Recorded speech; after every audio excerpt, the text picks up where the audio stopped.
Hello everyone, welcome back to another Adobe Photoshop CC 2018 tutorial.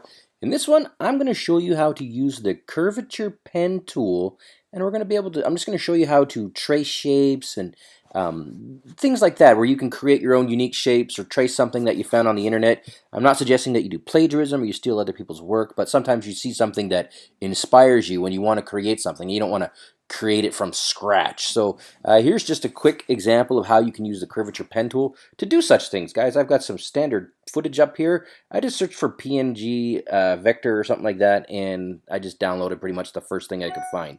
Now, let's get right into this. Let's get working with the Curvature Pen Tool. Now, you're going to see here that on the right side, I got my layer open, but not the pen tool. So it is over here on the left side.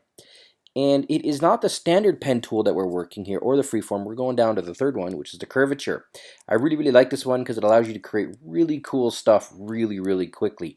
All right, so here we go. Now I'm going to click on the, let's just start at the top of this thing's head, and we're just going to move across. And again, when you look, you'll see that, you know, I'm not bang on. You know, I'm obviously a little bit outside the lines, but that's okay. Yeah, let's do his mouth like this. Sure, why not? That sounded awful. And boom, there we go. So we're going to create this nice little half circle thingy dingy, and bang. Now, obviously, let's zoom in here. Zooming in with this tool, or if you're on a Mac, you can just pinch and zoom. And we can just go ahead and start placing these things a little bit better. So let's start with the head. That one should go right about there. This one, we'll move it back a bit. No, actually, you know what? We can probably, no, we got to go back in. We can get away with about that. This, I'm going to add a new one. So if you see that I'm clicking on the line here, I'm basically able to add in new little points or little vertexes. So I'm just going to do that. And then this one here, I'm going to move out a little bit. This one, I'm going to double click it. Watch what happens. It turns into a straight one, right? You see it goes from curved to straight. So that is another option that you might want to keep in the back of your head. You can do that as well. This one needs to come out a little bit more. Yeah, there we go. That was my squeaky little girl voice. Sorry about that, guys. And this one here, this one looks pretty good. This one, I double-clicked it, so it's straight. This one, I double-clicked it too, and it's getting pretty straight, so I'm going to pull it out to right about there. And this one's good. This one, I mean, you guys see the point here. I'm not trying to make this, like, perfect. I'm just making it, like, a pretty rough job. And then this here, I'm going to add another point in here. And then one last point here, and we should be pretty good for our rough first draft.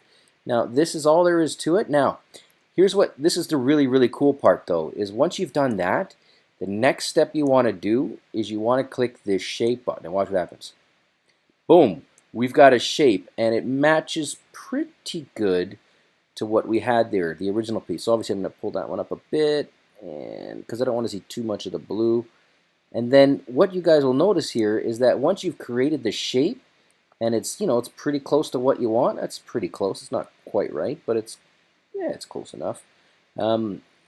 Here's what you do. You go ahead and you delete or you turn off the bottom layer, and then bang, you've got the shape that you're looking for. And with the Curvature Pen Tool, you can do this all day. So I would close that one up, and then I would start creating a new mask, right, or a new little thing. So I would create the eyeballs like this.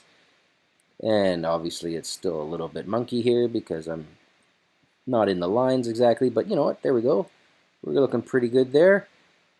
And then I'm going to create the eyeball, and then the eyeball, I'm going to create the eyeball, let's say this white, going to make it white. What do you think? Right? And then all of a sudden I am basically recreating any kind of stuff that I want to do, anything on the internet, like if you see icons and stuff like that and you want to use them for inspiration, just click that button, shape button. And then I'm going to double click on, actually, you know what? I'm clicking on the shape here, as you can see. What the next step you want to do is you want to either go to one of your selection tools or to your shape tools. And this allows you to go ahead and fix up the fill. So let's just go to this selection tool. And then instead of a red fill, I don't know, guys, let's go with a gradient fill. Yeah, what do you think? You like that one?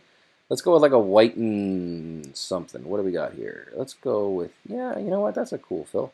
That's the standard one that you guys would all see. So again, what I would do is I would close the bottom one off, and then all of a sudden, oops, you don't see this one because it's not on top. It should be labeled. It should be put on top. But what we're doing here, guys, is we're just recreating shapes and anything you can find on the internet that inspires you or that you want to sort of emulate. Again, not plagiarism. You're not stealing stuff. I'm not recommending that. Make changes, make it unique, make it your own, kind of like you're on American Idol or whatever. But this is a really, really cool tool. It goes really, really quickly and allows you to pretty much do anything you want with it, guys. I hope you enjoyed this tutorial. I'll be back more with some more stuff shortly. Thanks for watching.